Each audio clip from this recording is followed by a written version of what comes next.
वज़ीर-ए-आज़म ने वज़ीर कानून पख्तूनख्वा सुल्तान मोहम्मद की वीडियो सामने आने के बाद उनका इस्तीफा लेने की हिदायत कर दी है कि ये चोरी रुकनी चाहिए। इनकी वीडियो हमारे पास या कुछ ऐसा सबूत हमें इसलिए नहीं मिला कि वो हमारी पार्टी में ही नहीं थे, तो इसलिए हमारे पास कुछ इस किस्म का नहीं था कि वो इसमें मुलव्वस है।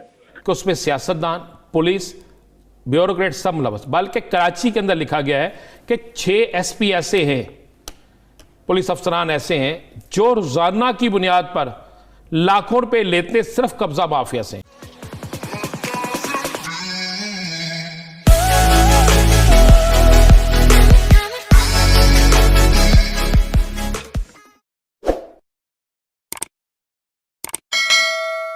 अहम खबर आपके साथ शेयर करेंगे। वज़ीर-ए-आज़म ने वज़ीर कानून पख्तूनख्वा सुल्तान मोहम्मद की वीडियो सामने आने के बाद उनका इस्तीफा लेने की हिदायत कर दी है।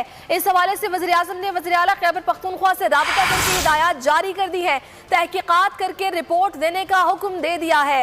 वज़ीर कानून पख्तूनख्वा सुल्तान अहमद का इस्तीफा लेने की वज़ीर-ए-आज़म ने हिदायत कर दी है। ये मामला है पैसा चलने का, पैसा लेने का, सेनेट इलेक्शन के हवाले से। और वज़ीर-ए-आज़म ने तफसीली रिपोर्ट तलब करने के साथ साथ इस्तीफा भी तलब करने की हिदायत जारी कर दी है। वज़ीर कानून पख्तूनख्वा सुल्तान मोहम्मद की वीडियो सामने आने पर वज़ीर-ए-आज़म ने एक्शन लिया है। वज़ीर-ए-आज़म ने सुल्तान मोहम्मद से इस्तीफा लेने की हिदायत कर दी।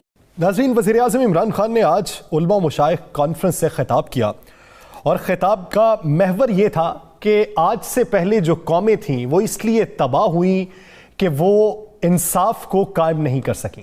अदल व इंसाफ जिस मुआशरे में कायम नहीं रहता वो कौमें तबाह हो जाती हैं। उनका ये कहना था कि अदल व इंसाफ मुआशरे में कायम रखना किसी एक फ़र्द की जिम्मेदारी नहीं है बल्कि मजमूई तौर पर कौम की जिम्मेदारी है।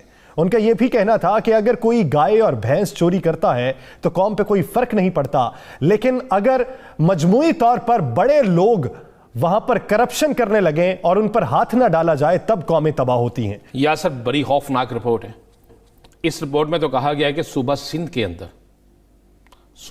के अंदर सरकारी अराजी, सूबा सिंध के अंदर वफाकी हुकूमत की सरकारी अराजी, सूबाई हुकूमत की सरकारी अराजी, लोगों की प्रॉपर्टी पर कब्जा इस कदर है कि उसमें सियासतदान, पुलिस, ब्यूरोक्रेट सब मुलव्वस। बल्कि कराची के अंदर लिखा गया है कि 6 SP ऐसे हैं, पुलिस अफसरान ऐसे हैं जो रोजाना की बुनियाद पर लाखों रुपए लेते सिर्फ कब्जा माफिया से हैं, जो कब्जा छुड़ाने और कब्जा कराने के पैसे लेते हैं। बाकी शहरों का मतलब तो लिखा है कि वहां पे पूछने वाला कोई नहीं, ये भी लिखा है कि वहां पे ऑपरेशन कामयाब नहीं हो सकता। ये मैं आपको बता रहा हूं।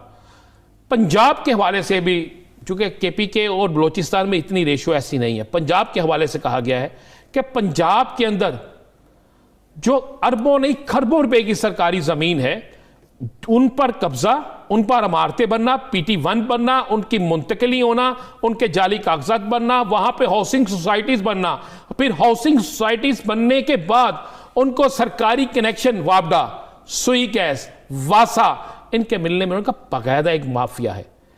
पंजाब के अंदर 72 पुलिस अफसरान के नाम है, 72।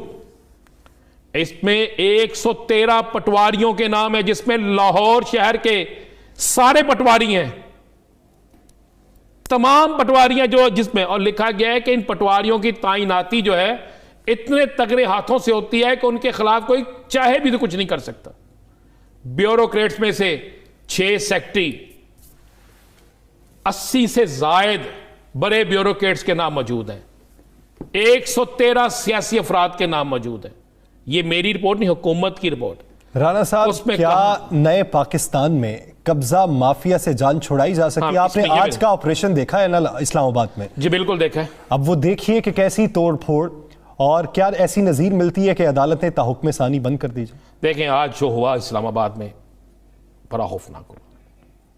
मैं तो चाहूंगा कि जहां पर आज़ादी इजहार की बात कोर्ट्स के अंदर होती है, वहां पर आज़ादी फैसलों के हवाले से कोर्ट्स में जो वकला की तरफ से हुआ है, चंद वकला की तरफ, सारे वकला नहीं, बड़े अच्छे वकला हैं, वो हम आपके आने से पहले यही बहस कर रहे थे कि इखलाकी तौर पे तो इस पे कोई बहस नहीं है कि ये चोरी रुकनी चाहिए, पर कानूनी थोड़ा सा ये उनको अपोजिशन को मौका मिल गया कि हैफेजडली वो कहते हैं और क्लमजीली वो कहते हैं कि आपने किया कि पहले सुप्रीम कोर्ट गए, फिर जो है आईनी तरमीम की, फिर उसके बाद ऑर्डिनेंस किया। इवन सुप्रीम कोर्ट की ऑब्जर्वेशन आई हैं कि ये ऑर्डिनेंस की तो हमें समझ नहीं आती कि हमारे पास जब केस आ गया था तो क्या है। तो अब इसकी कानूनी, सियासी और इखलाकी उसको आप कैसे देखते हैं?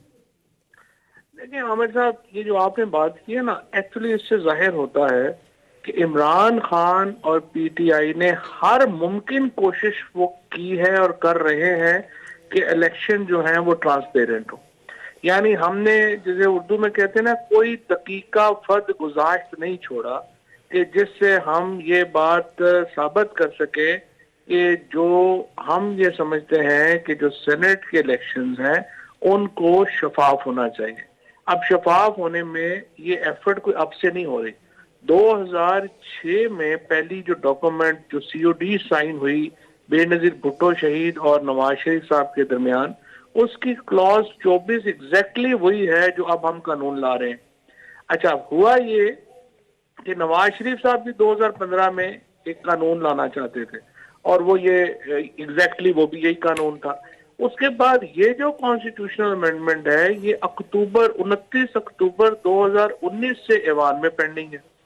अब प्रॉब्लम यह है कि हमारे यहाँ जो पोजीशन के इस वक्त की जो लीडरशिप है वो सियासी नाबालिगों पे मुश्तमिल है, चाहे वो ये हो मरियम नवाज हो या बिलावल साहब हो, और इनका जो इंटरेस्ट है वो सिर्फ अपने अपने अबुओं के केसेस तक है।